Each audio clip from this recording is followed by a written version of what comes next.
তারা আরেকটা করে দিলে ভালো হবে, সব সরাই নেবেন না এদিকে।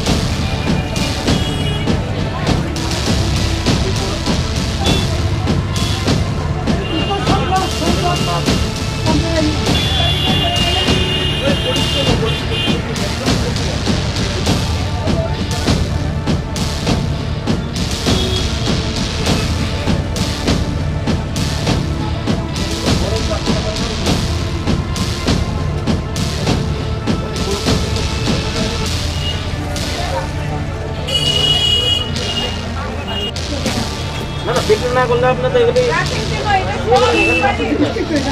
বিক্রি না করলে দোকানেও রাখতে পারবে না। এক্সপেরিয়েন্স মানে আমরা স্টকের থেকে সরাইতে লাগবে আর আমরা মানুষের এভাবে We have come here for raid. There are many shops who are selling expired items, which is very hazardous to public health. So we have seized many items in 2-3 shops. The raid is still continued. Total shop? Total shops. We are still on our duty. 2-3 shops we have already raided, and we found expiry date items. Please your designation. My name is Tiffany Kalai. I'm Deputy Collector and Magistrate of BISHALGHAR SDM office. Thank you.